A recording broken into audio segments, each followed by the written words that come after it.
This is the Bloody Disgusting Podcast Network.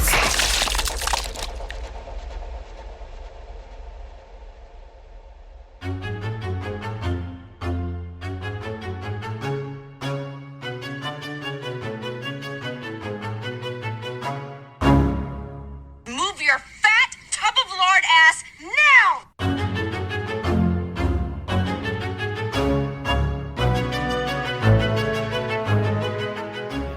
Welcome back to Horror Queers. We're talking bird mess, we're talking death records, and we're talking motherfucking beef, y'all. I'm Joe.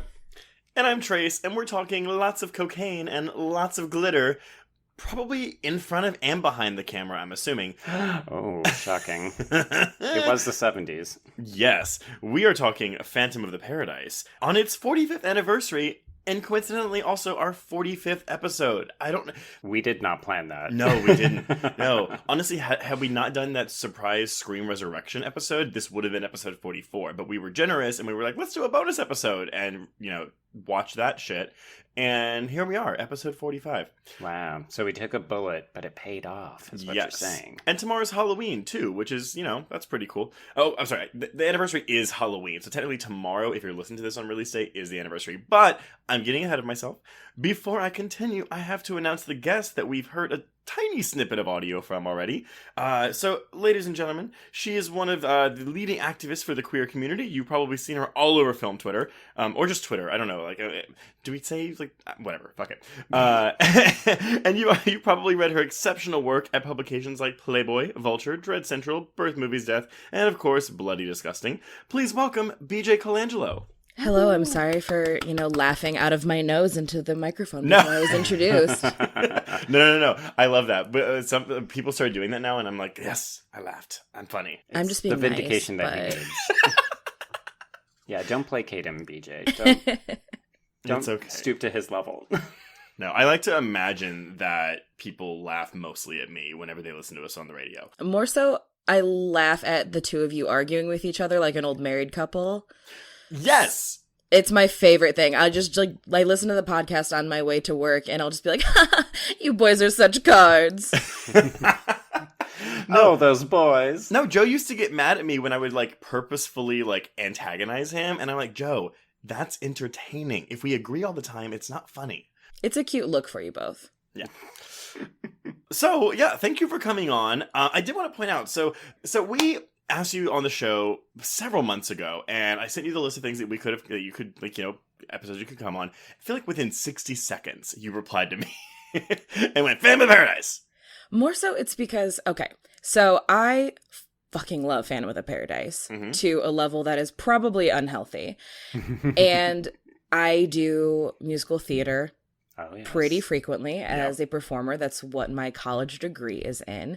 But because I established my horror cred talking about gender issues or feminism or sexuality, no one ever thinks of me when they want to talk about musicals. It's always, oh, here's this really crazy rape revenge film. We'll call BJ to talk about how depressing it is and how you can still enjoy depressing stuff.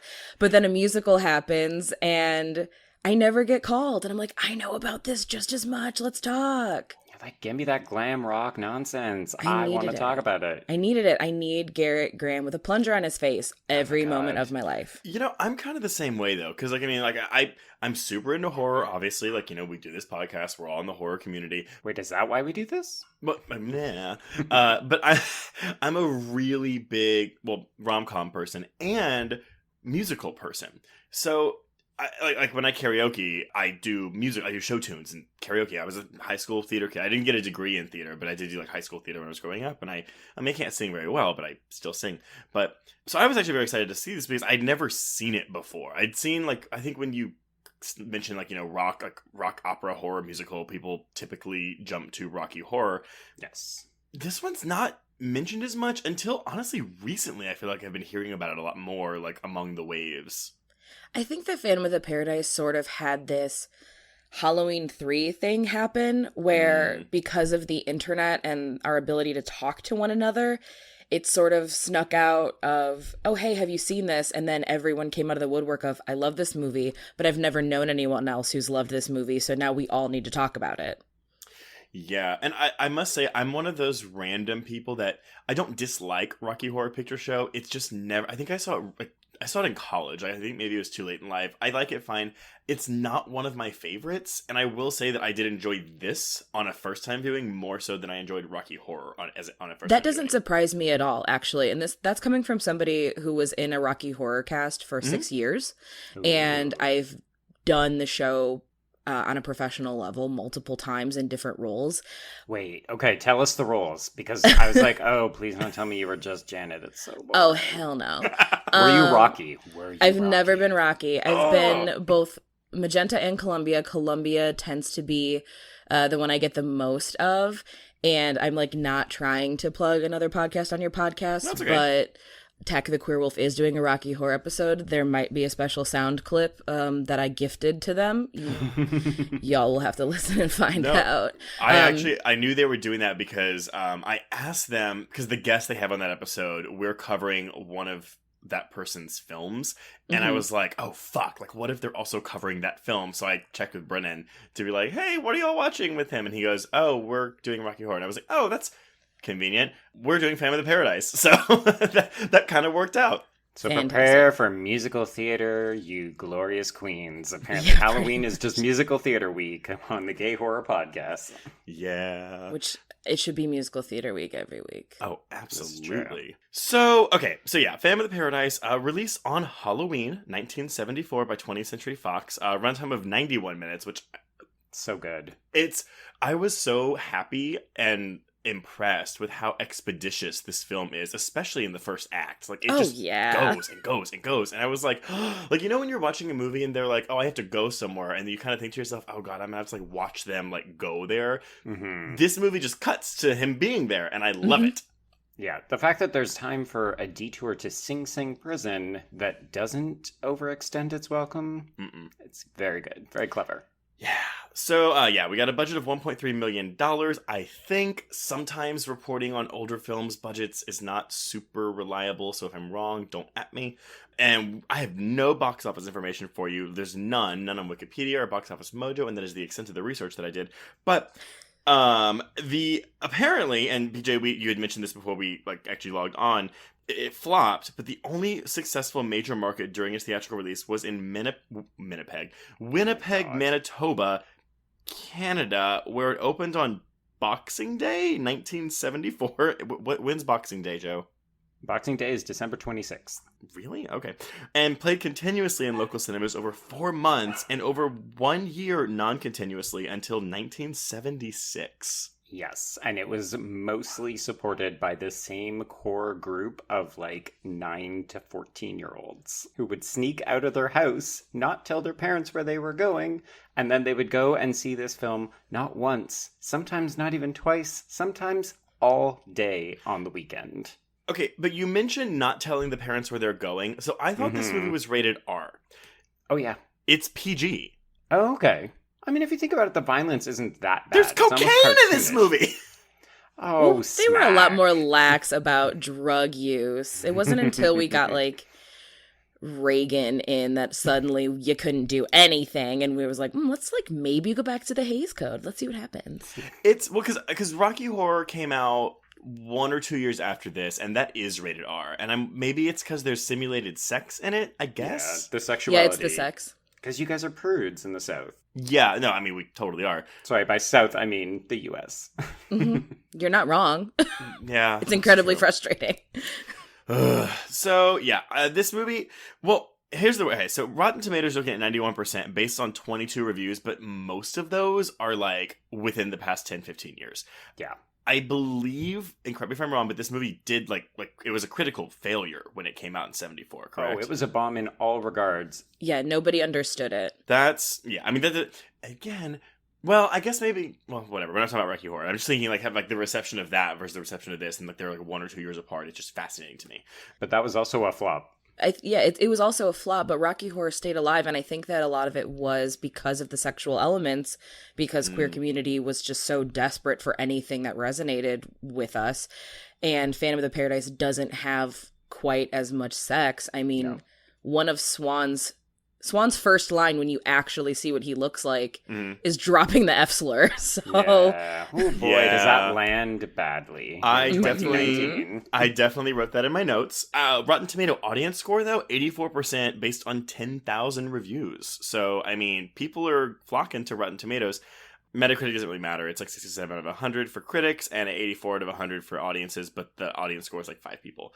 So, I'm not going to go down the crew because I figure we'll talk about them as we discuss the film. So, Joe, I feel like this is going to be one that not a lot of our listeners maybe I'm generalizing, have seen yet. Mm-hmm. So, yeah, what's it about? Don't worry, my plot synopsis is very long because there was just a lot of things that I wanted to cover. There's so many things that happen in the first half of the movie. Yeah, so as always, feel free to interject as I go into audio commentary mode. After an opening narration about record producer Swan, Paul Williams' ascent to power, and his plans to open an illustrious rock palace called the Paradise, the film opens as amateur songwriter Winslow Leach, William Finley, performs a song from his cantata, Faust. It's important that people know that Faust is basically just about a deal with the devil, a person who signs his life away so that he can get what he wants. You might say that's intentional. It's like when the kids learn something in English class in like a 90s teen horror film, and then they're like, oh, wait, that paid off later. You're like, yeah, it's called screenwriting. And I will say that you did definitely gloss over that the opening is not of him performing Faust. It's actually the Juicy Fruits doing a wonderful, like, beach doo-wop song about an artist committing suicide. That's the opening number of Phantom of the Paradise. Wait, is that the Juicy Fruits or is that the first band? Because I thought the Juicy Fruits it's was the same band. It's the same band. Yeah, it's that's the same like band, but they have 3 different names. Well, yes, they evolve with what Swan wants for his image. He's continually rebranding them. I will say, so, because Joe and I have talked about this before, but my thing with, I'm not a big, like, I love musicals. I'm not great with music, especially on first-time listens, because I tend to listen to the beat or the melody first, and not the lyrics. Not the lyrics, exactly. Oh my god, who are you, Philbin? The lyrics don't matter? Well, no, it takes me a couple listens to, like, actually, like, learn the lyrics, because I'm so focused on, is this catchy? Am I liking it? So you can imagine that the Jessica Harper songs in this movie weren't my favorites, because they weren't catchy. Sacrilege. I know. But now I want to watch that fucking number. I love the Juicy Fruit. Yeah, that's that opening song, which, I mean, I'll probably come back to later when we just talk about the music in general. Right. Because Paul Williams wrote the music for Happy Days, the stage musical, and it all sounds like the songs he wrote for the Juicy Fruits for this movie. But yeah, that song is about a rock singer committing suicide, knowing that it'll make his music become more popular. And make more money, so then his sister can afford to have some sort of operation, which I also think that music is, like, that lyricism is just as important to the storyline as the fact that Winslow Leach's music is based on Faust, because there's definitely elements of musicians become more popular after they die, even if they weren't that famous or that good. I wonder, too, if it's something like, if this was like made today, they probably incorporate something like the 27 Club into it. Oh, for sure. Yeah. Wait, what is that? Explain. Are you asking that so we can teach the listeners, or do you really not know? Little from column A, little from column B. Basically, it's just this, like, urban legend or myth that, like, if you're a famous musician, you're going to die when you're 27. Oh, right, yes. Okay. It happened to Amy Winehouse. It happened to, I want to say, Jimi Hendrix. Kurt Cobain, yeah. Janis Joplin. Yeah. And it's also a really ugly clothing line from the bass player from Good Charlotte, so... Oh, that's not good tacky. for Yeah, him. like it's called like Level 27 or something like that. It was really big when I was in junior high. So that's how I first learned about the 27 Club. I was like, oh, this is in bad taste and your clothes are bad. So I don't feel bad about not buying this. And your music's bad. Sorry to anyone who likes Good Charlotte, but boo. I don't know if you have any 12-year-olds from 2002 that listen to your podcast. So I think you're fine. Time travelers on the podcast? Anybody? No. I'm sure we have people that did listen to them in 2002. This is for sure. Yeah, if you're still a fan of Good Charlotte in the year of our Lord 2019, You have bad taste. Congratulations. congratulations on your purchase of the 27 there. I was more of a Green Day person. That's acceptable. That is acceptable. They've gone on to make musicals. They sure have. All right, so Swan hears Winslow Leach's music, and he decides that he desperately needs to have it to open the paradise. So he uses his hired goon, Arnold Philbin, played by George Mamoli, and he steals Faust, and then blacklists Winslow from Death Record's offices. Winslow sneaks into the auditions for backup singers, where he meets aspiring singer Phoenix, Jessica Harper, in her screen debut. Oh, this is her first thing? Because they introduce her at the end. I didn't know this, because I only knew Jessica Harper from Suspiria. I've never seen Shock Treatment. I didn't know that she plays the Janet role in Shock She's a Treatment. delight in Shock Treatment. Really? Seen it. Yes. Ugh. Shock Treatment is an acquired taste. It's not great, but she is so adorable and just wonderful in it and brings this level of charm to Janet that is just so addictive. I love her so much in it. I think she's actually my favorite performance in Shock Treatment, and that's me putting her above Richard O'Brien, and that's a big thing for me. Right, because that's a big movie for him, right? Or Yes. is it just because he directed it too? It's very much like this was Richard O'Brien trying to be like, I got no attention from Rocky Horror, even though I'm behind all of it. So it's my turn now. Like Right. This is his Rose's turn. But Jessica Harper's so good in it. She's so good. She's just super adorable. She really is. There's something about Jessica Harper, honestly, in everything, including Suspiria, where she brings this wonderment to everything that she's doing. Like, her curiosity doesn't look inquisitive. It looks like wondering. And I can't not stare at her because I get transfixed by her. I will agree with that. And she has has the best great hair of any of the women. Yes. Especially in this movie, when you have that audition scene, I'm like, what fucking wig did they give you for this? Fire them. Well, I feel like that's why she wears a cowboy hat in a bunch of scenes too, right? Yeah. Yeah. And because she's so country, which is why Trace doesn't like her music. Okay, so he meets aspiring singer Phoenix, and he is quickly thrown out of the auditions, and then he is beaten up and framed by crooked cops. You get some smack, Jack. Yeah. He is then sent to Swan-sponsored Sing Sing, where all of his teeth are pulled out and replaced by metal ones. For medical... Advancement? It's to prevent infection? Against what? So this Scurvy? kind of makes sense because frequently, if people do have very infected molars, they'll replace them with like silver teeth or like silver cap teeth. So I guess this was using prisoners to prove, look how much this works by replacing all of their teeth, which is super illegal and unethical on a lot of levels, but at least the idea behind it kind of tracks. It's just very inhumane. Well, it's preventative, so it was probably covered by insurance. Just using prisoners as human guinea pigs, you know. America. There's no basis in truth to any of this. This is fiction. It's a film. Come on, people. So yeah, and then I thought we were gonna get subjected to, quite a lengthy prison sequence, and it's You were like expecting boom, what, a Clockwork Orange? kind of, but like then it's 6 months later, and he escapes immediately. Yes, I love that he just dives into an empty box in a conveyor and then gets dropped out of a truck back in New York. It's something. It is some like amazing. children's like holiday robbery gone amok movie of like jumping out of a Christmas present. Like that's what's happening. There's also some like silent movie type speeding up of the film. I think when he jumps in the Yes. box, it's very Yes. Charlie Chaplin.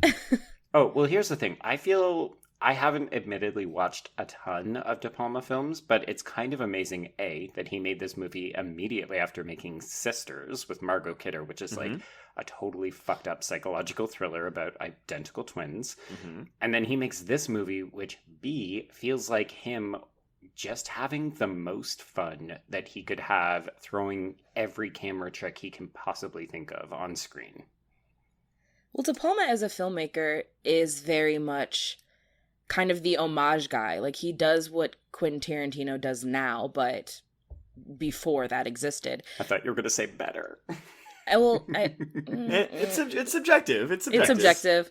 I think that Tarantino's are a little bit more seamless. Like, De Palma's are very like, and now's the split diopter shot, and now we're speeding it up, and it's like really jarring at times. I was surprised that it took him so long to do a split screen in this movie. Like, when it finally showed up, and then it wasn't even like a split screen, it was like a 2/3, 1/3 split screen, and I was like, oh my god, look at him breaking the mold. Oh! But it's like an entire song's worth of split screen. This is true. And don't forget that the entire film is kind of presented as split screens, but using things like mirrors and framing. So he's really building up to it. Okay. It's like he's edging, and then he gets to the song by... But I get what you're saying, though. It's like, because I feel like whenever... Not to say that Quentin Tarantino isn't showy, but I do feel like when Brian De Palma is doing things, it's very much like... Not grinding the movie to a halt to be like, look at this! But there's a lot of, look at this! When he does something. Yeah, there's a lot of nudge and wink. Like, hey, did you get that Hitchcock reference? Hey, did you get that Touch of Evil reference? Oh god, the Touch of Evil reference. Which really works for me with his style, because it's so fun, because it's like, oh yeah, you are enjoying every second of this process. Oh yeah, 100%. And also, like, you're making this movie for you, and you don't give a single fuck what anyone else thinks. No, until it flops, and then you never talk about it on record ever again. Well, that's, I was trying to think of, like, low-tier De Palma, and I feel like it's his more recent stuff. Like, I didn't see the one with Rachel McAdams and Noomi Rapace. The lesbian ones that I had a blast listening to Gaylords of Darkness talk about. I heard it was really bad, but I did see the Black Dahlia, and I was very disappointed with that. But yeah, I feel like his recent stuff hasn't been... maybe, again, it's just, like, age, like, with Cronenberg, too, and, studio system, whatever. Carpenter, Yeah. Studios, love them! Not saying that they beat the creativity and the originality and all the talent out of directors, but holy shit balls. Yeah. Okay, so we're like 10 minutes into this movie. I'm going to keep going. Okay. Yeah, we really are. No, it's fine. This is literally what we do. I love it. Okay, so when Winslow hears that so you were right. The first band is the Juicy Fruits. The second band is called the Beach Bums. Yes, the doo-wop group. There we go. Yeah, so they have traded... the Surfers. I'm sorry, doo-wop's the first one. Doo-wop the first. And Surfer then, music. There we go. Yeah, so 50s Beach Boy-esque. So they are going to be debuting his songs at the Paradise's opening, and he busts out of jail. He storms the Death Records offices in a very hilarious shot that makes him look like he's about 8 feet tall. Well, so interesting thing about that, all of the Death Records buildings were built for the height of Paul Williams.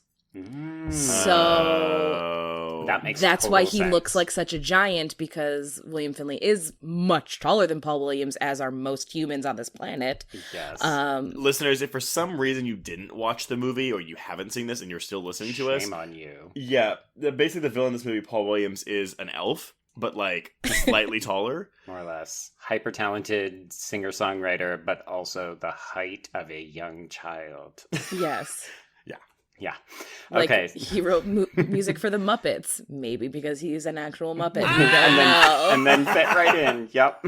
He and Kermit, best friends forever. Yep. So yeah, all of those doorways are meant for his height, which is why when he stands in them, he fits perfectly, but everyone else has to duck like they're going into a child's clubhouse. I'm so glad you told me that, because honestly, when I was watching this, I was like, that's a really weird creative choice, because it felt very much like Willy Wonka, like Oompa Loompa Land. Very much. Oh, yeah. And that's kind of what it is. Yep, it really is.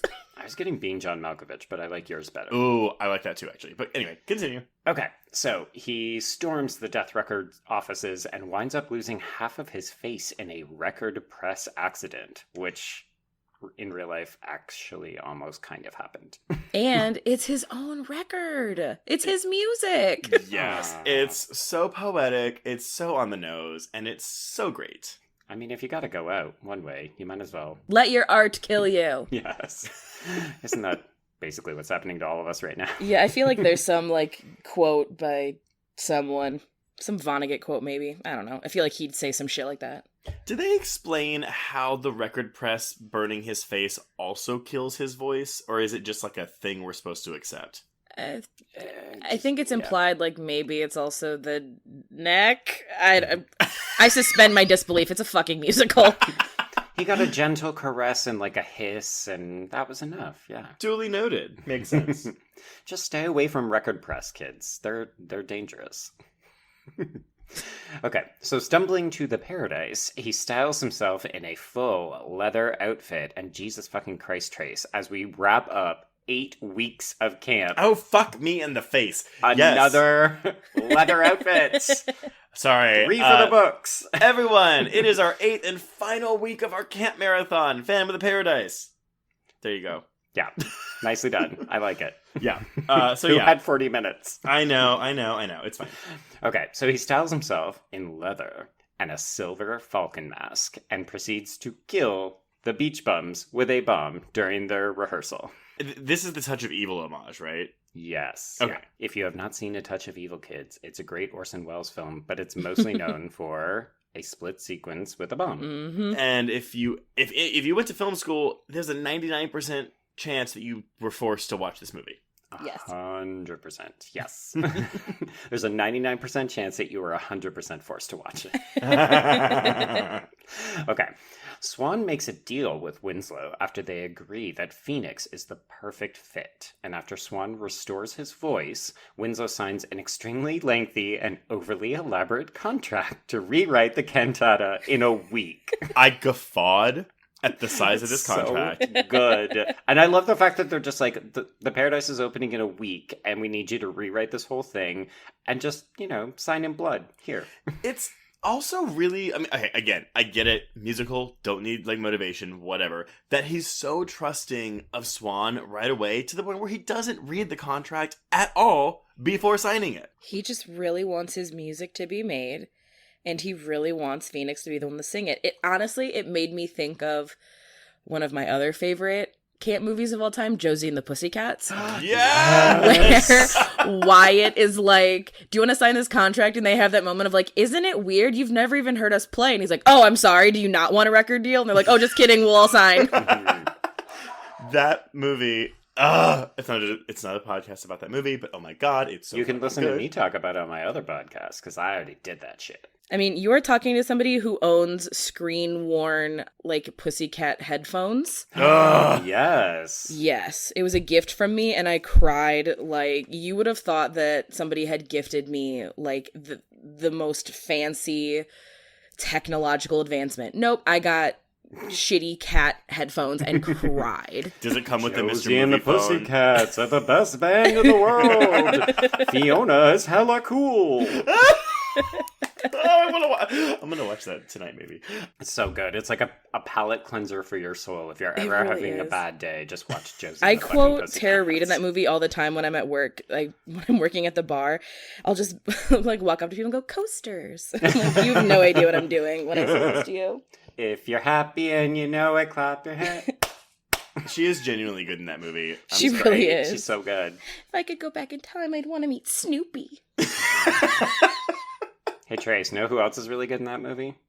Nurse Rosario Dawson. Yes! She really is. Please visit our Patreon where we refer to Rosario Dawson as Nurse Rosario Dawson for a good chunk of the Zombieland Double Tap podcast.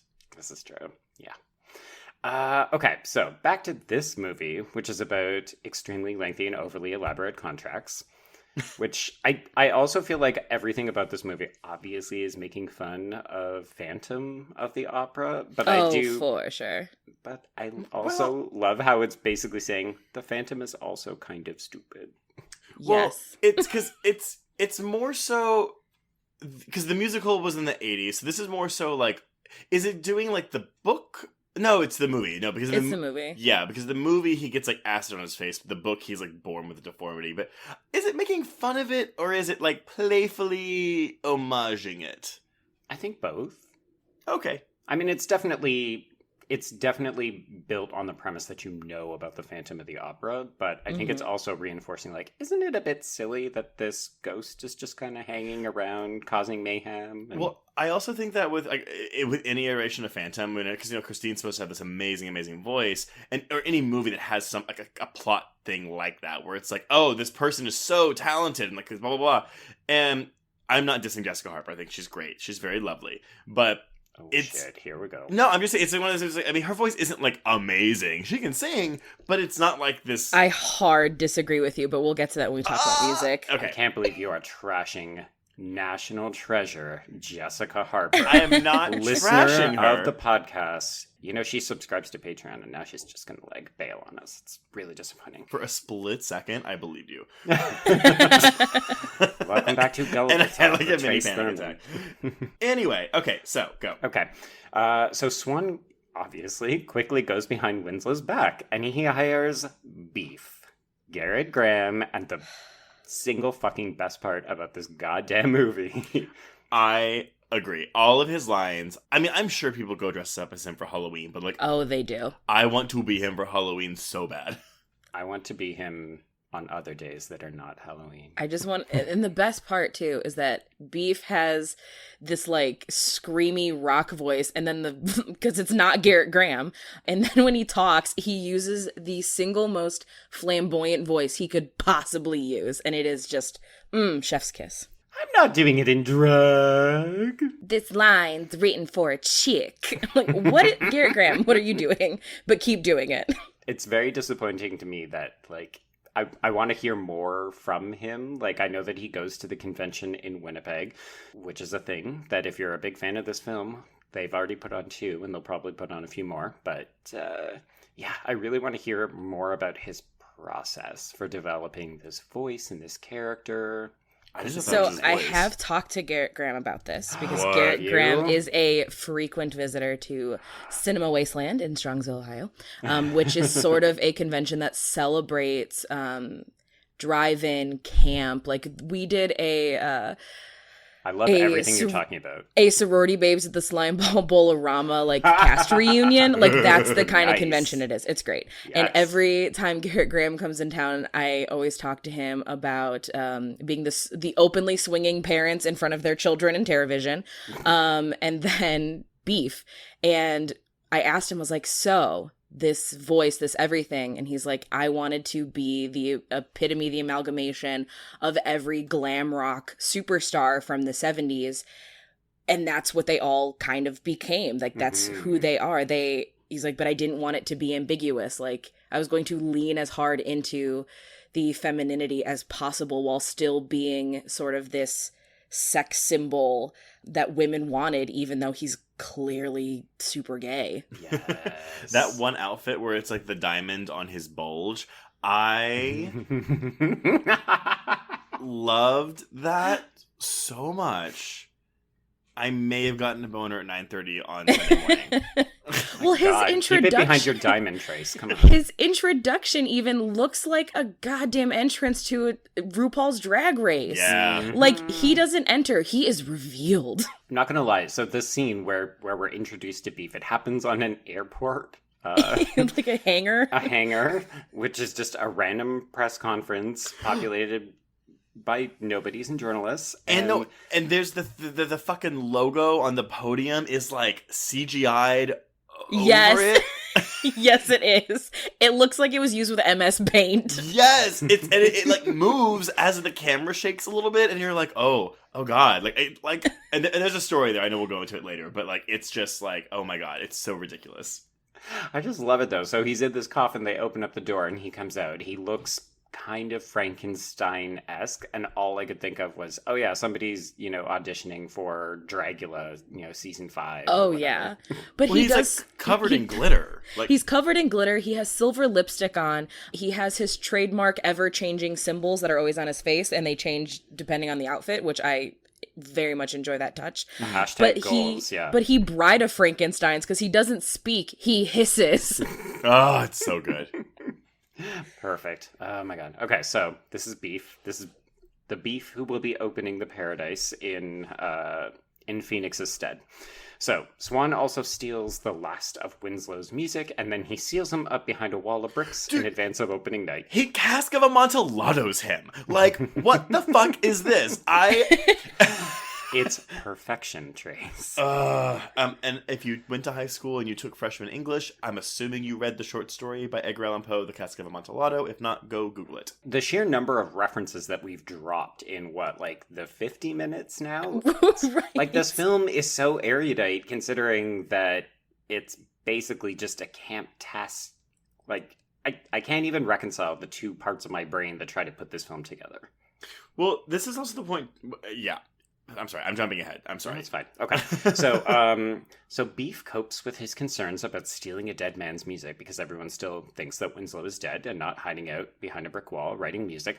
So he copes with this by doing copious amounts of cocaine. Yep. He does this. No, he has like a lot of cocaine, but then I feel like he like just tosses the bag, and I'm like, that's just a waste of cocaine at that point. Like he puts some on his little tray thing and like sniffs it, but then he like discards the extra. I was so perplexed. Trace, it's the 70s. In this economy? Okay, Yeah. yes, in this economy. You can't just throw away your cocaine. I mean, he's a major rock star. He could probably just snap his fingers and get a couple groupies to bring him some new stuff. The man is wearing antlers as a belt. He can do whatever he wants. I actually have antler penis in all caps on my notes. Again, fashion goals. Okay, so at this point, this is when he gets threatened in a psycho-informed text sequence while he is in the shower. And of course, the Phantom wields a toilet plunger, as one does. It's so funny though that he would homage Psycho here, but then also do it 10 years later in Dress to Kill? But the difference is that Dress to Kill is serious. Well, yeah. Maybe. You could also make the argument it is very not serious. I'd say maybe the homage in Dress to Kill is a bit more serious. Yes. Yeah, that makes sense. Maybe not the film itself. Okay. So wearing a Santa cloak, Beef attempts to sneak away down the fire escape. So glad you included that detail. It's so important. Anyway. But Philbin lures him back with yet more coke. So there you go, Trace. He didn't need to worry about it. It just made me really sad to see that bag just get tossed away, but whatever. Aww. So the Paradise's opening night begins with a rousing Grand Guignol-themed Cabinet of Dr. Caligari-informed performance by the Undeads, which is the third iteration of little boy band. Of our little boy band. And another film that, if you've been to film school, you've probably seen, you were probably made to watch The Cabinet of Dr. Caligari. This is there's a trend here. There's a trend with the movies he's picking to homage. It's basically De Palma saying, hey kids, get a fucking film education. But is it that, or is it him being like, hey kids, all your sacred cows are camp trash? Yeah. Because I think that's more of what it is. Oh, you think German expressionism is impressive? Here, I'm just going to trot this out, and we're going to have these hack artists rip away fake arms and toss them out into a crowd of adoring people. Yeah. Okay, so the Undeads open the stage, and I also wanted to highlight, do you think that there is a Rocky Horror reference in here or a precursor? Because one of those women in the back who is sewing up Beef kind of looks a bit like, is it Magenta? I think it's Magenta. Yeah, that's the redheaded fro, right? Yeah. Yes. Yeah. Because I was like, oh wow, that is very strikingly similar. I'm not sure if that would be an homage, because I know that Patricia Quinn's hair, that's her actual hair. So when she did it on the stage, that just was her hair. So I don't know. Part of me wants it to be an inspiration, but the other part of me wants it just to be a coincidence of fuck it hair. Yeah, it's fuck it this hair. Is the hair that I have, and this is what we were able to do with it the day of shooting. Exactly. Yeah. Okay, so at this point, Beef takes the stage in a crop top, spandex shorts, and chunky heels. I say it again, folks. Fashion fucking goals. This is the bulge diamond too. Yeah, it's a good look for him. It is very good. It's supposed to be like patchwork because he's like a Frankenstein, but fashion. Frankenstein, but make it fashion. So an angry phantom electrocutes him for disregarding his warning. Live on stage in front of adoring fans. With a neon lightning bolt sign, like Zeus from the heavens, Yeah. And it's not plugged into anything, but it still manages to electrocute him. He smites him. No, and like because he tosses it, it's like, you know, he's like striking him down, but it's like the way it falls, it's a very weirdly shot fall, but it hits him perfectly and it kills him immediately. So it's great. Yeah, it's amazing. And his death face. It's an orgasm face. Yeah, it's an O face. Something. It's like a side-mouthed O face is the best way I can describe it. So naturally, the crowd assumes that this is part of the show, and they go apeshit for it, which means that they now need to do something to appease the crowd. So Philbin sends Phoenix out on stage, and she becomes an immediate sensation. Okay. No, I am glad that you tweeted about this, because I said I was pretty quiet watching this movie the first time, and the one thing that I said was, what? There is no way. It is a jarring disconnect between what Beef and the Undeads were delivering and then what Phoenix delivers in her debut performance. I just don't buy that these people would be gung-ho about whatever she's singing after what they came here. It's like if you go see like a Kiss concert and then like Adele comes out. Or Janis Joplin. Or that. I would actually be very okay with it.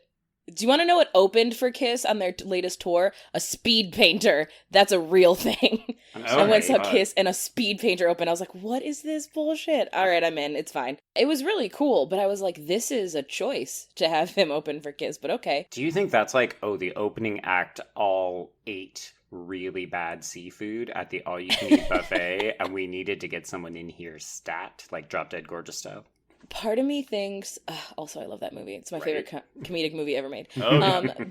I think that it's just that Kiss, I would never want to open for Kiss because you're going to suck in comparison, because not that Kiss is a good band, because they're not. Like, my girlfriend describes Kiss the best way possible. Kiss is the hibachi grill of musicians.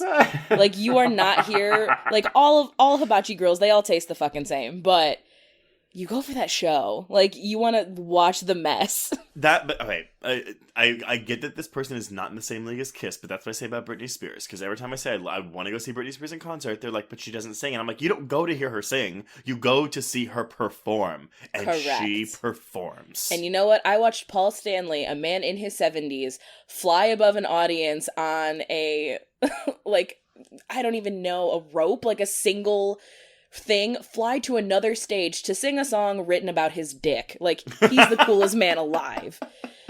But yes, so I think that the jarring shift from like the Beef Kiss show to Jessica Harper is very jarring, but I think it's important because I believe that the audience would still be into this, because the audience didn't come there for Beef or for the Undeads. They came for the Paradise. They came for the Paradise, and they came for whatever Swan has decided is cool, because the Juicy Fruits band has changed 3 times already, and all of the fans have not left, because it doesn't matter what kind of music they're making. As long as Swan says that it's good, they're gonna believe that it's good.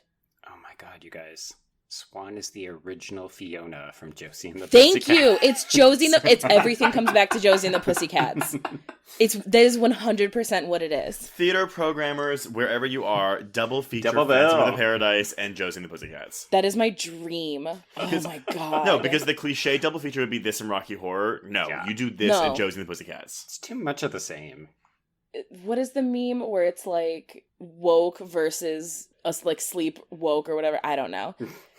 The sleep one is Phantom and Rocky Horror. The woke one is Phantom and Josie and the Pussycats. Yeah. Swan is the coolest. You should buy all of his music. It's the distracted boyfriend, and it's like he's Rocky Horror, or he's the viewer holding Rocky Horror's hand, but he's looking back at Phantom of the Paradise. Yep. Ooh. Yep. Wow. These are timely meme takes. This is gonna age great. We are describing them orally. They are visual. This is great entertainment. Okay, so Swan swoops in and he signs her to an exclusive contract because this film is It's got more fucking contracts in it than 50 Shades of Grey. My God. Not a reference I expected in this episode. Hey, you know what? They have as many consent issues in this movie, too, so... They do. This is true. I am uncomfortable with the sex in this film. I'm not gonna lie. Yeah, it's uncomfortable. It's very uncomfortable. Yeah, mostly because I don't think of Paul Williams in a sexual way, because I feel like I would trip on him trying to find his dick. Because he's a human Muppet, and I don't want to think about Kermit fucking either. So Well, it's really, but there's also like that I guess I don't even want to call it like lesbian, but like the circle bed of female orgy that happens in the beginning when he first sneaks into the Death Records. Oh, he's auditioning us right now. Like, Yeah. girl, why? But I have to say that I feel robbed that we did not get some kind of song out of those women, because I was fully expecting some sexy like orgy musical number to come out of it. Like a chorus of harpies? Kind of. Well, we heard them all sing during the audition, and I'm glad we didn't get that. We also heard them scream. Sexual assault. So fun. Okay. Moving on.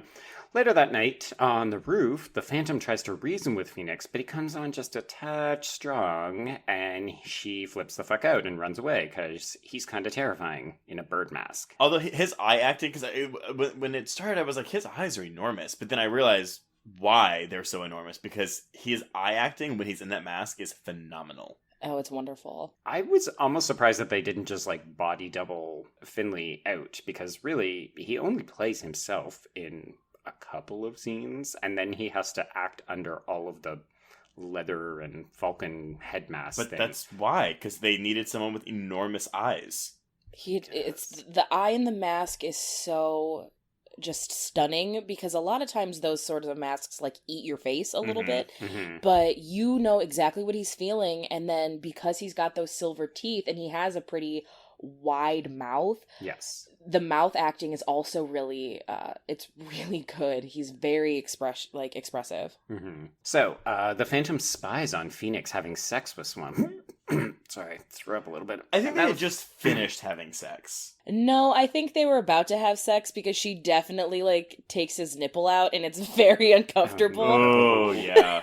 I mean, I will confess that I kind of gleefully laughed when she's like trying to put the moves on him, and he just rolls over and turns on the TV so that he can watch another man watch him and get really disturbed and angry, and he's like, yeah, fuck yeah, that's my fetish. Exactly.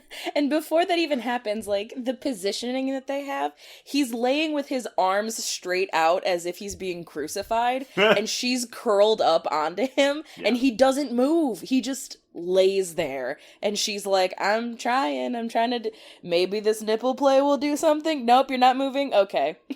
I mean, read the body language. You don't always have to have sex, because sometimes both parties are not into it.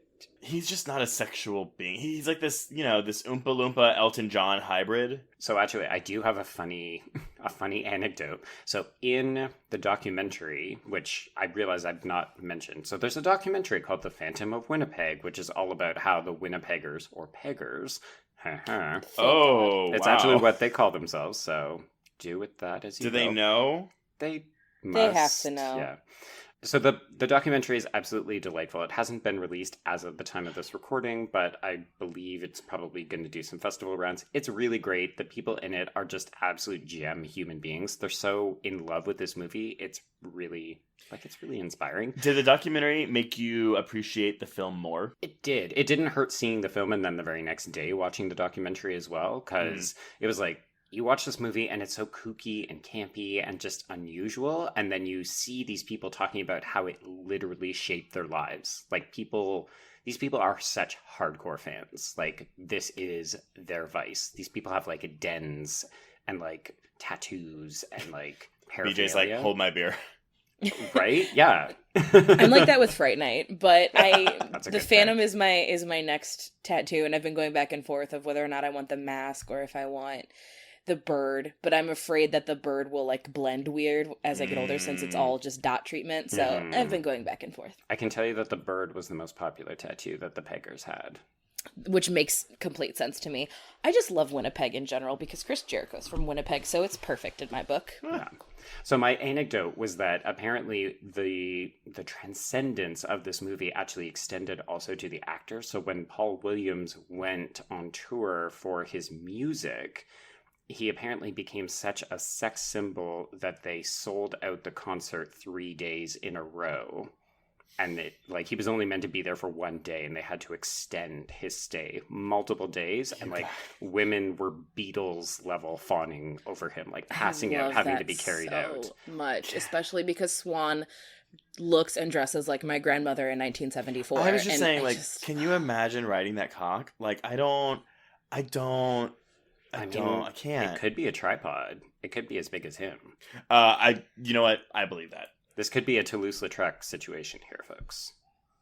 That was my Brian De Palma-esque, hey, if you don't know what that is, go and look it up, kids. He's a famous painter from Moulin Rouge.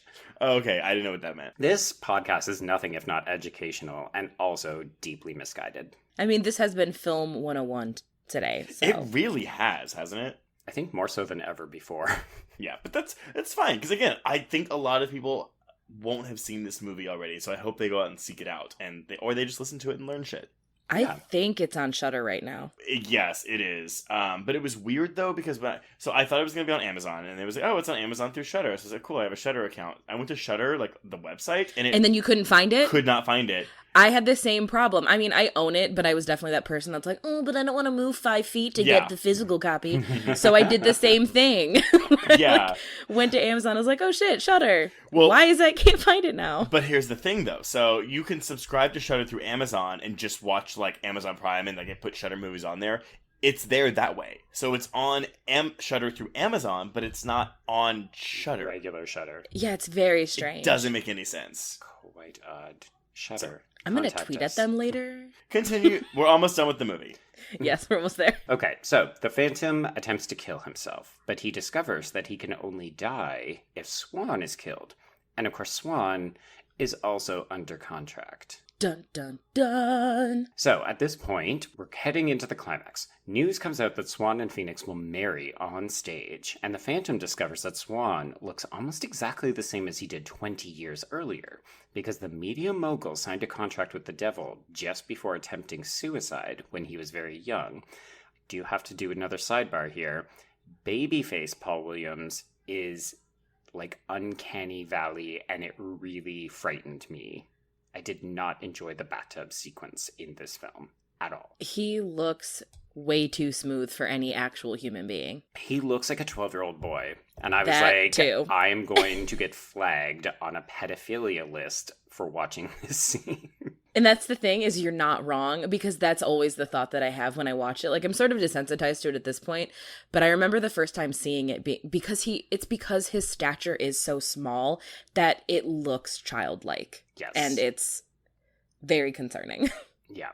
Even having a freaky devil version of him trying to seduce him through the mirror, it doesn't make it any less uncomfortable, I find. It's a bizarre scene. I mean, I obviously I get it, but it's just so weird. I didn't know it was possible to make the picture of Dorian Gray both gayer and more uncomfortable, but they did it. They figured it out.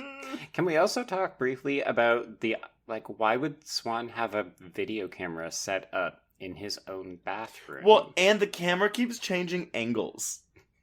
He's got multiple points of view. And he edited it together into one film reel. Or maybe the devil did?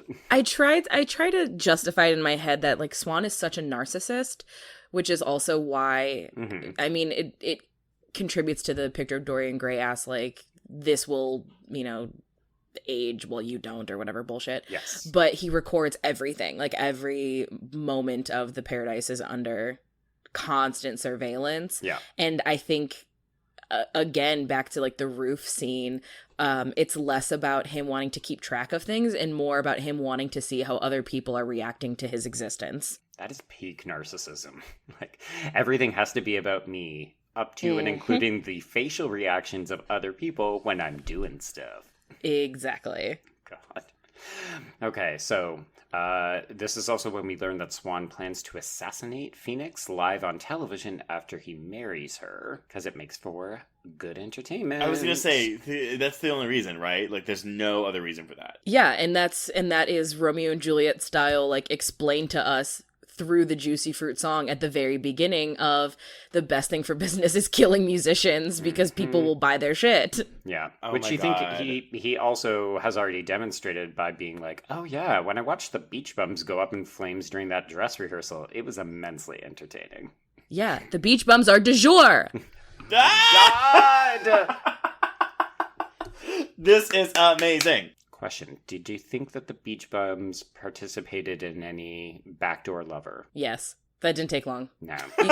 Again, watch the opening number when they're singing. There's a lot of touching going on between those boys. Yeah, I think I need to rewatch this. Like, I mean, like, to be right, there's a lot on screen at all times of this movie. Is. Yep. Okay, so the Phantom starts a fire in the contract room as the party rages down below.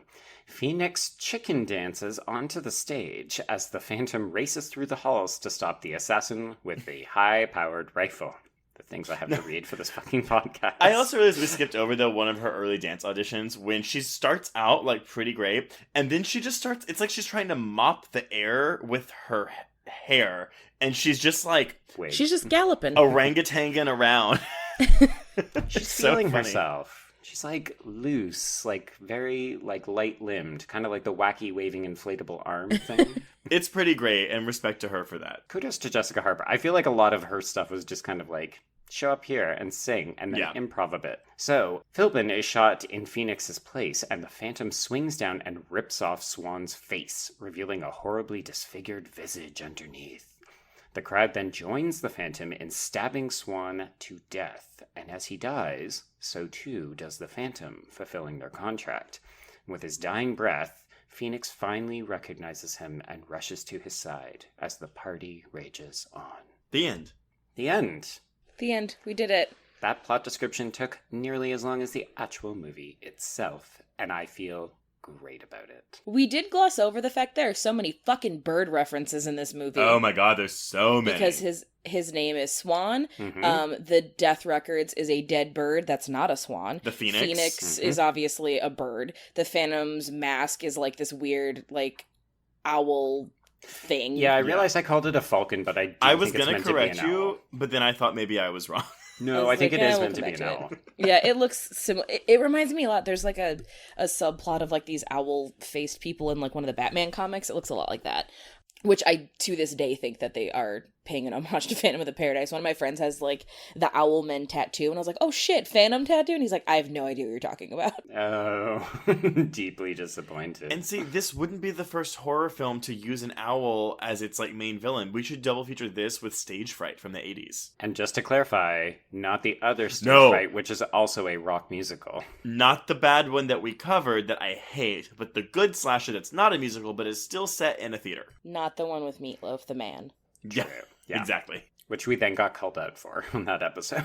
Yeah. I feel bad. I don't think that director actually listened to it. I think he read our article where we said we hated it, and he probably was like, I'm not going to listen to that. This is also, like, not a Stage Fright apologist podcast, but I fucking love that movie, and that's because I definitely was a theater kid You who were a went to theater theater camp. So I was like, this hits all my buttons. That was the part of it that we actually liked. It was just the later execution with all the other stuff. We also hated the lead girl. Yeah, she's super bored. I know, I listened to the episode, and then I was like, Yeah, you were fuming.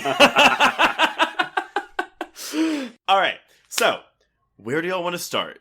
The one thing that I do want to say is, because I said that I would do it earlier, so I'm gonna do it now. Okay.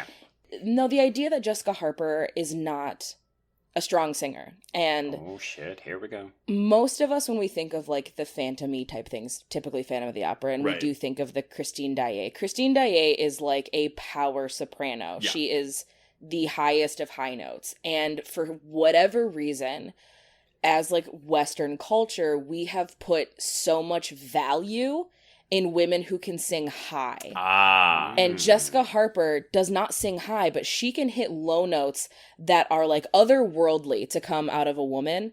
And the fact that she can do so and from a background that is not soul or gospel, because Amy Winehouse can also hit those low notes, but it's very soul and gospel. It sounds like 100 other singers. Jessica Harper hits those notes and they are wholly unique to herself. And it is stunning because we don't ever allow women to sound like that. If they are going to sound that low, it has to be soul. And the fact that it's not, as a kid, it made my brain explode because I am trained in both classical vocal as a power bottom alto, so low low notes. And then I'm also trained in Broadway belt and rock voice, which is way higher, wailing, loud. But they don't write ballads for altos. Yeah. They just don't. So Old Souls was something that the first time I heard it, I was like, oh my God. And I think that that's a reason I was so drawn to the film at such a young age, because it was the first time I ever heard a ballad that I was like, oh, this is meant for someone who sings like me. And that doesn't happen ever. And I would tweet about it once a month for years of, I have to go to an audition. Sure would love the music for Old Souls. I would love that because the sheet music for legit sheet music for this movie is hard. Yeah, it doesn't exist. But I got this random email from something that was Swan Archives or admin at Swan Archives. Nice. And they sent me the fucking sheet music. So I have it. I have the sheet music for Old Souls in my audition book, and I also have another one that's laminated and saved forever so that I don't ruin it. But it is one of my most prized possessions, and it has that cool old world font on the top of it. And every time I bring it to an audition, people either have never heard of it and are like, this is an amazing song and I've never heard a ballad for a voice that low, or they know what it is exactly and they're like, where the fuck did you get this music? Right. So that to me, I think that we have an issue with equating high notes for good, and that's not true. Do you think that applies to men as well? Because I mean, again, I'm not a great singer, but whenever I was doing, I would always look for songs that were very, very low, bass heavy. And I always found that, at least in musicals, so many songs were baritone or tenor. Yes. So there's, the difference being is that when speaking from a purely musical theater standpoint, all of the lead performances tend to be for tenors, similar to how ingenues for women are high sopranos. Yeah. The difference though is that once you age out of that leading man age, there are countless roles that are bass low baritone that you can play for the rest of your life.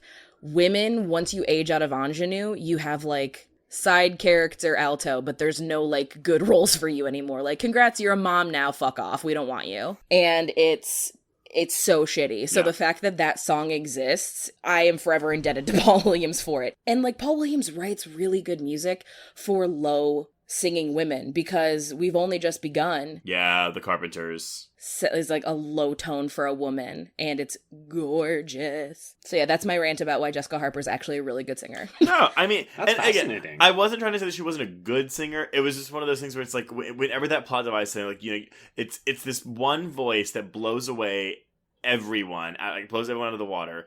It's just I didn't get that vibe. I mean, I guess.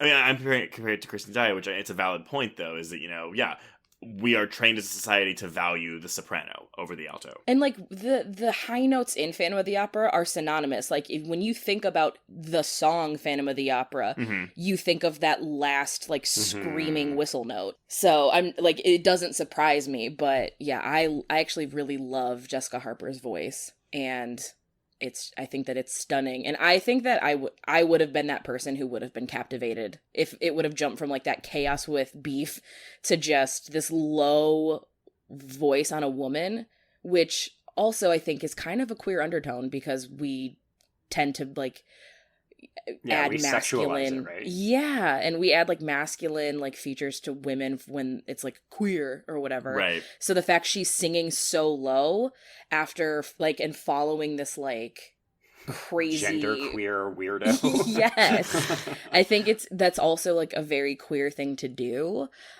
which is also probably why I gravitated towards this movie, because very gay. I mean, and that's probably a good transition anyway, because this movie, because Brian De Palma's not gay, No. but he wrote something that is very gay, and he had to have known it, right? I think he absolutely must. Like, I think he was leaning into it. But there's also this weird thing, though, that in the 70s and into the 80s, like, this all of wouldn't have our, been like- considered queer, though, would it? yeah, all of our, like, leading, like, male rock stars were all pretty gay. Like, Patton Oswalt has that big thing about if you like hair metal, like, surprise, you're gay. Yeah. And I think that this sort of fits into it when you have kind of, like, the Bowie, Freddie Mercury type leading man where there's definitely some queerness going on, but, like, audiences at the time didn't really recognize it as queer. They recognized it as cool. And then the AIDS crisis happened, and that all went away. Yes. Like 100%. Like, it's not even a joke or commentary. That's what happened. It's factual. It's actually factual. Good times. I must say, I feel like one of the most striking sections of this film, of which there are a lot, there's a lot of really interesting visual stuff happening in this film. I love the scene where Swan is sitting at his giant record desk. Oh, in the middle of it? And he just slowly rotates, and you get to see these different interpretations of all of the same song performed by different types of perspectives, because it's also like the only time that we see a person of color in the entire film.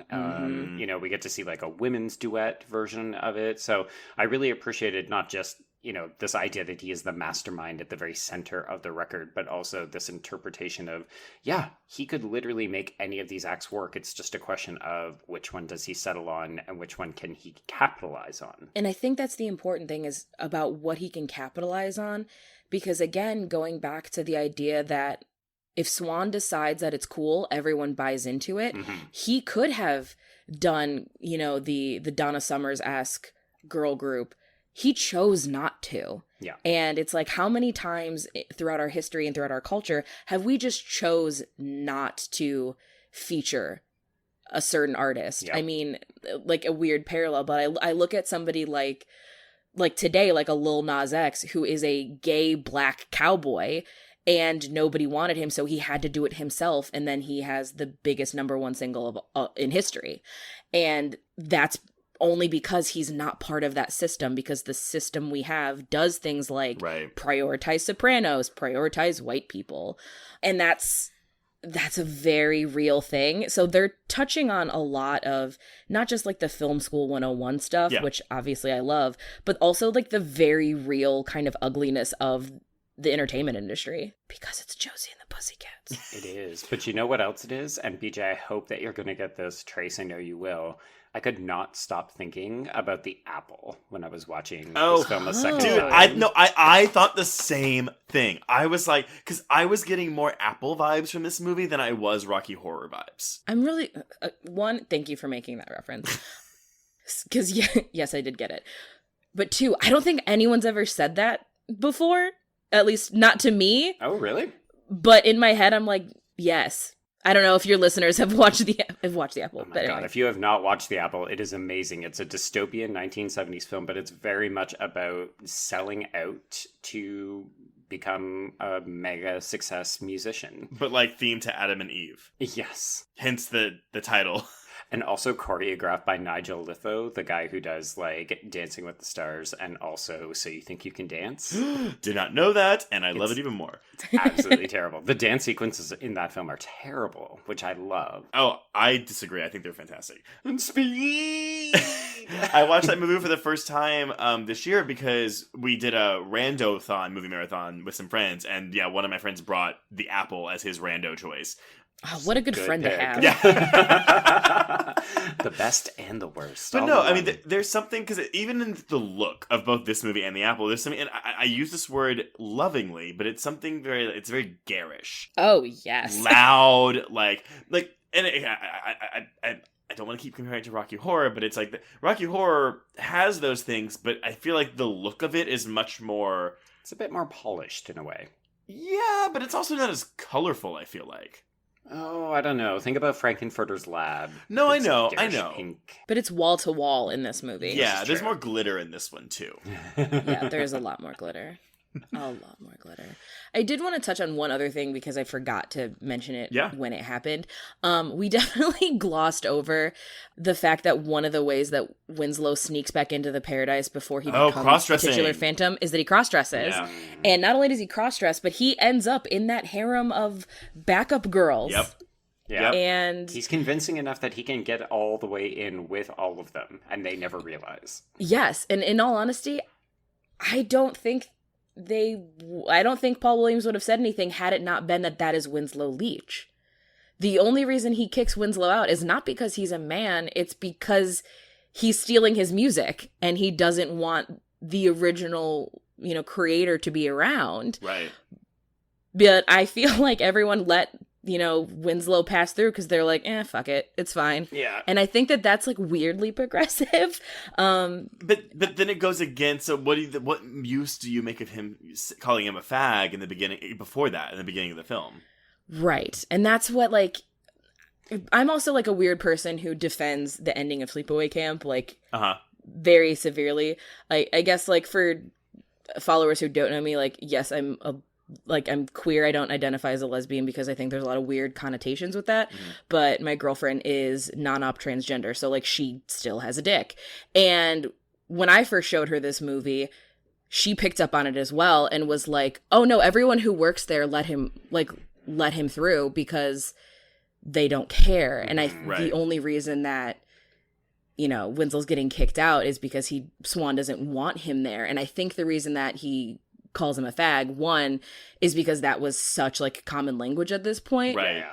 And two, I think he was just trying to double down on the insults of no, get the fuck out of here. I'm going to steal your music and I'm going to insult you. Right. It's he's not homophobic, but he's using that word because he knows it's, at least I guess for a man, it's still a dig at them. So it hits him where it hurts. Exactly. Well, he's trying to emasculate him, right? Yeah, absolutely. And the fact that he's like, yeah, good try. You're in a dress right now, so I'm going to continue further to emasculate you. And that's why I think it's so interesting that, because the last time he's in the paradise, he's in a dress. And then when he returns, he's in a People Under the Stairs-esque daddy leather suit. Yeah. And that's a very interesting thing to me. Yeah, because he deliberately selected that costume. There was an entire rack of things he could have picked from, and he was like, yes to this leather outfit. Yeah, so he just kind of doubled down on his queerness, and he went from and I have a lot of feelings about Winslow's character as kind of a queer icon, because he's definitely got this soft boy sort of queerness, the hair that goes on with him, the hair, and his fascination with Phoenix is not because he's in love with her. He's in love with her voice. Yeah. He's in love with her as an artist, not as a person. Yeah, there's a weirdly asexual vibe to a lot of this movie, and then it's also heavily coated with sexuality in other confusing ways, which I love. Well, and that's your Nightmare 2 connection, too. It's Jesse and Lisa aren't in love. They're just really good friends. Mm-hmm. Yeah. You want the best for this person. Yeah. Do we know if at this time in America, was there any indecency code or something about cross-dressing or anything like that? Because I was actually surprised that when he got arrested, it was for drugs. I was actually thinking, are they going to do it he's being indecent or something because he's cross-dressing and that's what's going to put him in jail. But I guess the drugs would have gotten him life in Sing Sing. I'm not sure if the laws existed, but I definitely had the same thought of, they're going to arrest him for this overt display. Yeah. And the fact that they plant drugs on him, two things. One, I have a lot of weird feelings about the drugs being planted on him by black cops. Yeah, I just considering black people were and continue to be over policed and over criminalized for drug charges. Yeah, that's a very interesting choice on De Palma's part, isn't it? Yes. Almost it's slightly progressive but also terrible. Yeah, it's weird because on one hand I'm this feels very like he's trying to reclaim a lot of pain and allowing these characters to have the position of power, but also you're making characters who have endured oppression for this very act to kind of feed into the very system that oppresses them. Right. And that's gross. Yeah. There's a lot of weird things going on, and I think that's why this movie is so fascinating and why I love it so much. Well, it's just like, how much of that do you think is intentional, and how much of that do you think is drug induced, and how much of that do you think is fuck it, I'm just gonna do everything. I think De Palma is really savvy. That's like, I don't know that there's a lot of things that happen by accident in this film. Like, it seems very deliberate. Well, he's also very progressive in a lot of ways that people don't really realize until you look at his catalog as a whole, because I know we talked about Dress to Kill earlier. Right. Dress to Kill is like very much giving autonomy to sex workers, and Carrie is, you know, hyper feminist and also very much rooted in queer theory. So whether or not De Palma was intentional with his actions, I think just his mentality of who he is as a person is reflecting in his art. Because if you think about it, like, this is, I mean, I don't know that this was at the height of his career, because again, not a huge De Palma person, but you don't see a lot of rock musicals on relatively well-known directors' filmographies, right? Like, yeah, he had to deliberately choose to make this particular film at this stage in his career and just say, like, yeah, I'm going to lean into all of these weirdly progressive, very sexual vibes. And it's, well, I was going to say it's an original screenplay, and it is an original screenplay despite the fact that it's, you know, based on Phantom. I mean, you know, loosely adapted from Phantom of the Opera. Because, yeah, even like Rocky Horror, because that's adapted from a musical. So it's not the same thing. And in my view, almost makes this one, like, shine better. It's more of an original creation. Yeah, I think what's so interesting too is, like, he obviously had to seek out Paul Williams for this, and that choice alone is fascinating to me. Yeah. Because if I'm thinking rock musical, I am not going thinking to Paul Williams. Paul Williams. But the music is so good, and, like, there's not a song in the movie that I don't love. Like, one of the songs from the Rocky Horror stage show is cut from the movie because it's, I mean, I like it, but that's fine. I like Brad's song, but that's just me. But it's not in the movie, and that does make Phantom feel a little bit more unique because every song that's in it is there for a reason. Right, and again, in a very expedient 91-minute runtime. Yeah, all of that hour-long description we did. All in 90 minutes. But that's like, it needs all those words because every frame of this movie, there's always something happening, visually or audibly. It's just sensory overload the movie, but in a good way. Like absolutely. We're watching Crank, the 1974 version. Wait, Crank is really good. Yeah, but it also feels like you're the one who's done Speed. Yeah. Look, I'm just saying, we could probably continue this conversation indefinitely because we haven't even talked to whether or not Phoenix is the least agency-driven female protagonist we've ever had on a movie. We haven't talked about the way that Swan and Winslow are doubles, and they're presented as such throughout the entire film, up to and including their death sequences. Like, there's just so much to talk about, but... Here. Is there one thing you'll want to talk about, either in Joe's laundry list that he just gave us, or something that we haven't discussed that you do want to talk about? Yes, BJ, before we wrap this up. This is your baby. Oh, it is my baby. I love it so much. As much as I love kind of the Phoenix aspect of, like, of her agency, no, it is the Swan and Winslow thing that I love because it very much is that the parallel line of, like, you cannot exist without me and I cannot exist without you. And so queer. It's so gay. And I think that's also what makes their statures being different so fascinating, because I admittedly have an affinity for that because my girlfriend's a foot taller than me and very, very thin, and I'm short and not. So don't worry, it's on my list of couples costumes ideas of things that no one at the party will understand. But I love that. I love that even before he becomes the Phantom, Winslow is obsessed with Swan. Right. Oh, yeah. And all he wants is his approval and for him to like him. And it's why he signs that fucking contract. The contract that might as well be like the Stone 10 Commandments. It's so big and stupid.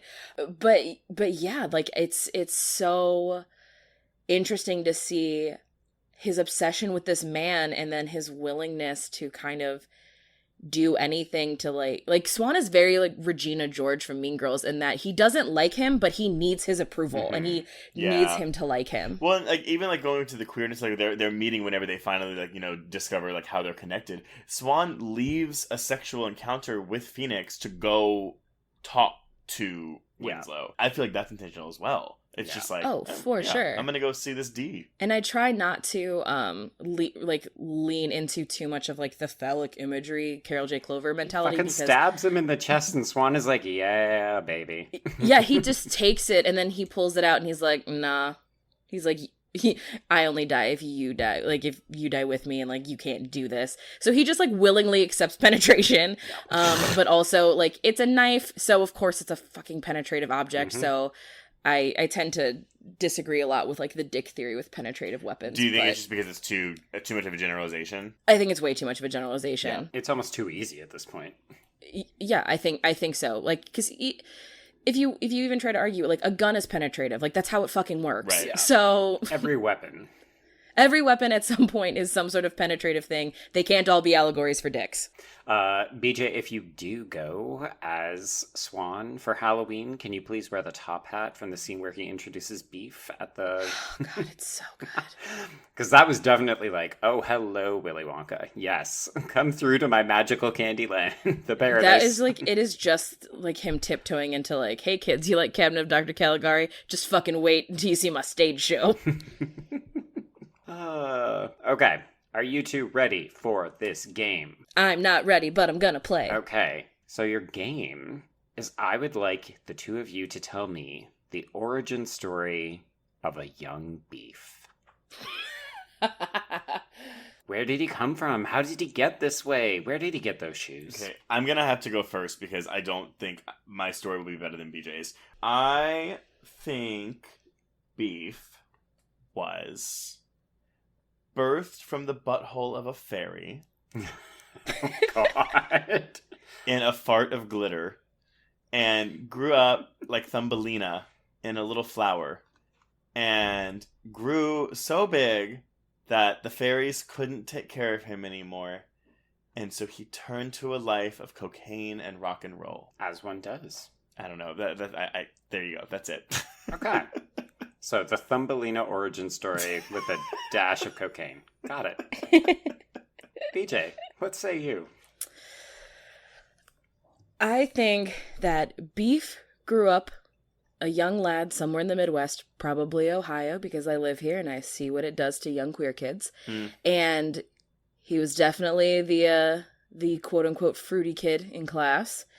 And his parents owned a butcher shop, maybe a slaughterhouse. Maybe that's where his fascination with the aggressiveness comes from. But he's definitely rural Midwest, which is why he wears, antler belts, because he just has the antlers lying around from, hunting with dad. As you do.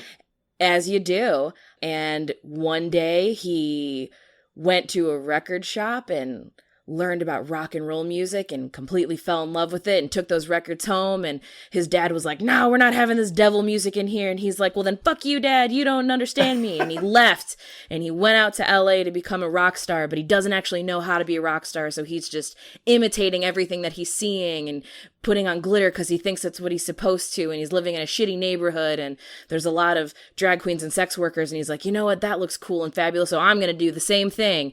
And then he finally gets discovered and like, hey, what do you call yourself? And he can't let go of the fact that he still needs approval from his dad, the butcher. So he calls himself Beef. I like it. I'm so impressed by the detail of that description. I love it. You're welcome. I literally just pulled that out of my asshole, so I'm glad you enjoyed it. Wait, the same asshole. The same asshole that Beef came out of in Trace's story? No, there's a lot less glitter in my asshole. Okay, well, my version, I do not have the level of detail, probably of either of yours, is in honor of you, BJ. Oh my gosh. I'm going to propose that Beef got his start as an amateur wrestler. Yes. And this is where the glitter comes from. This is where the outfits come from. The ostentatious nature of his swagger. And he needed a wrestling name. And all he could say was that he was a tall hunk of beef. I mean, I do refer to professional wrestling as beef slamming, so... Oh my god, dude. Ooh. Beef slamming, muscle ballet, either one works. Yo, I've never seen a wrestling match in my life. I'm going to change your life, and this actually works really well with beef. I'm going to send you a video of a wrestler named Joey Ryan. Mm-hmm. The one who caters to the gays? Yes, and he's not gay. There's actually a lot of them that cater to the gays because they are gay. Joey Ryan caters to gays, but he's not gay. He looks like Magnum PI. With the stash? And he has the stash, and he has the world's strongest dick, in the sense that people will try to like punch him in the dick, but then they'll pretend like it really hurt their hand. Or in some instances, people will go to punch it and he'll flex, and then it gives the appearance that they're stuck to his dick, and then without using his hands, he will flex, and the person holding his hand will do a flip and fall, implying that his dick flipped them. Wow. It is brilliant. It is just the greatest thing in the entire world, and it is beef would 100. Joey Ryan would 100% be like beef. It's brilliant. That's amazing. I love a dick flip. That's great. It's so wonderful. He also coined a move called the boob plex, which is a suplex performed on a woman where when you grip, you get him by the titties, and then you throw him over your head. It's amazing. It's incredible. Yes, please send me that. I will send you all of it. And listeners, I know that you probably were like super into wrestling when you were like 9 years old. Come back to it. It's gotten so gay and awesome. Mm-hmm. I'm so intrigued by this. I didn't know. I did not know. Mm-hmm. Yep, it's wonderful. Oh, yeah. There's also a wrestler called Effie, and he wears trunks that say "Daddy" in the Barbie font. Oh my god. It's like, the fucking do you best. think that they just discovered, like, oh, there's actually a lot of money and cultural capital behind the gays, so they're a good audience to think about going after? No, I think it's like a lot of queer kids who grew up watching wrestling being like, this is gay as fuck. And all of their friends were like, no, it's not. They grew up and said, I'm going to show you how gay it is, and then became wrestlers. Nice. Well, I'm on the outside looking in. I see a lot of people, like, in our horror community, like, talk about wrestling. Is it Sunday night? I don't know. It's Monday night. Actually, it's every night of the week, but Monday's the big one. Yeah. But I'm always like, all right. And no, it makes a lot of sense. Like they're both the bastard genres of, their perspective categories. But also there's this amazing NPR article about how RuPaul's Drag Race is on Monday and so is Monday Night Raw, and how they're the same show, but on different ends of the gender presentation spectrum. It's like they're all fighting for titles that aren't real. They all have catchphrases. They all have elaborate costumes. Half of the entertainment is not actually what they're doing, like, on display. It's like the side conversations and right. Yeah, and then it's like this presentation of like hypermasculinity or hyperfemininity, but it's all a character. Like these are not the real people. That's a character they're playing. Oh, that's a podcast in and of itself. Yeah, wrestling and drag are the same. Wrestling super gay. Love it. Amazing. Well, I think that's going to wrap up our discussion on Phantom of the Paradise. Before we officially wrap up and talk about what we're going to cover next week, BJ, first, thank you so much for coming on the show. Thank you for having me and letting me finally talk about something I love so much. But, BJ, do you want to plug anything? Are you working on anything? Do you have something coming up? Also, share your Twitter. Sure. Really, the only thing that I have going on right now is I have two things that are going around festivals right now. I have a queer horror superhero style short film called Labrys that's making the rounds at festivals. It'll be playing at Anomaly in Rochester, as well as Axe Wound in, I think, Vermont later this year. And then I also contributed a segment to the horror anthology Deathcember with my filmmaking partner Zach Showalter, and that's also hitting festivals all over the place. I do know some festivals are splitting the movie up because it's very long, so I'm not sure. Well, I guess there's 24 segments or something, right? Yes, there's 24 because it's like an advent calendar, but ours is in there as well, so check that out. And then, as always, you can follow me on Twitter. My handle is just my name, BJ Colangelo. I sound like such an ass for saying it, but like make sure that it's the one with the verified check mark, because every once in a while some assheads like try to do like BJ Colangelo _ because they try to like attribute like fucked up stuff to my name because people are jerks and hate women. So make sure it's the verified one. Well, I am glad that your handle is your name. I appreciate the simplicity of just using your name as a Twitter handle. Shut up, Trace. You know what? Dry up, Tubbo. I actually had that line too in all caps in my notes. But dry up, Tubbo. I can't do it. Just casual fat phobia. It's the 70s. Yay! Yep. Well, if you want to reach us on Twitter, you can reach me at Traced Thurman. And I'm at B Stole My Remote, which is my legal name. I just can't believe you haven't changed it in all these years, but it's fine. I love it. If you're tweeting about the podcast, please be sure to use the hashtag HorrorQueers in your tweets. You can email us at horrorqueers@gmail.com or check out our Facebook group that you can talk to other listeners on. If you have 2 seconds, please head on over to iTunes and leave us a rating, or if you have longer, leave us a review.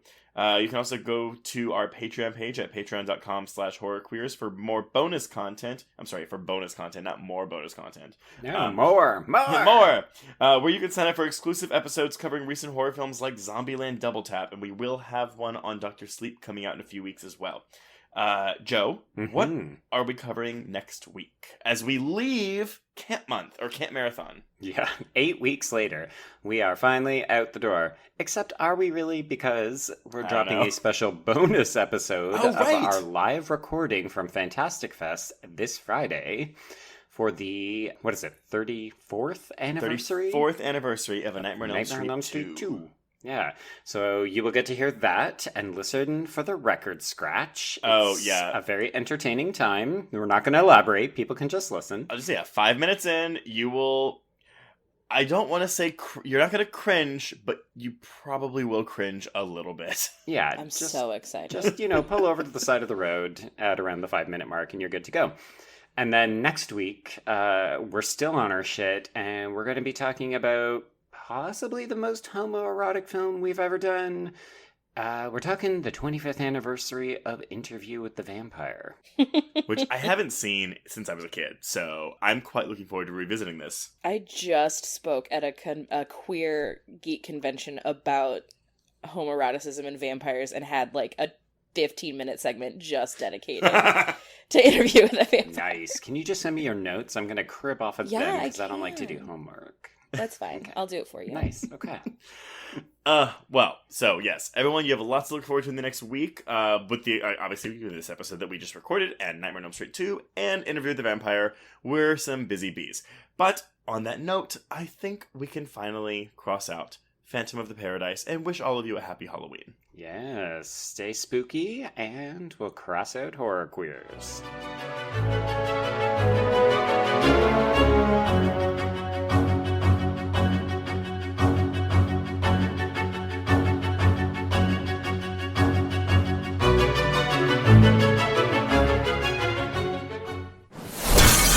Bloody Disgusting Podcast Network, home of creepy, disturbing, and terrifying creepypastas, SCP archives, weekly full-cast storytelling, horror queers, genre commentary from an LGBTQ perspective, and the Boo Crew. For horror-centric interviews, listen free wherever you stream audio and at bloodydisgusting.com/podcasts.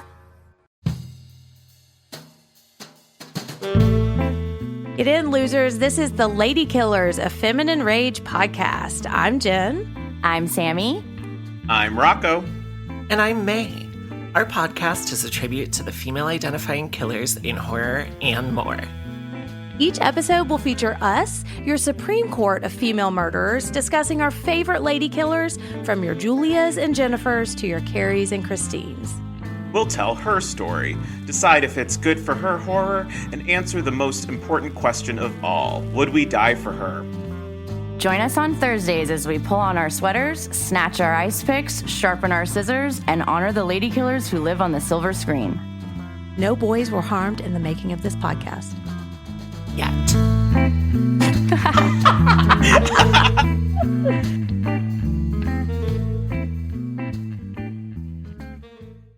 It was late in the afternoon when the professor and I took our way towards the east, whence I knew Jonathan was coming.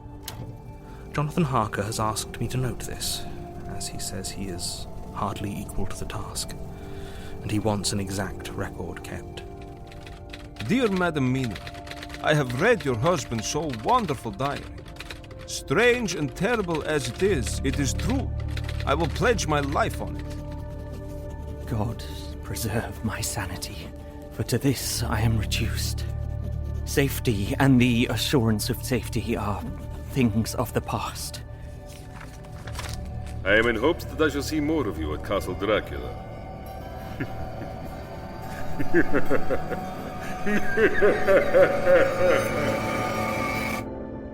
Listen to Regarding Dracula wherever you listen to podcasts, or find us online at bloody.fm.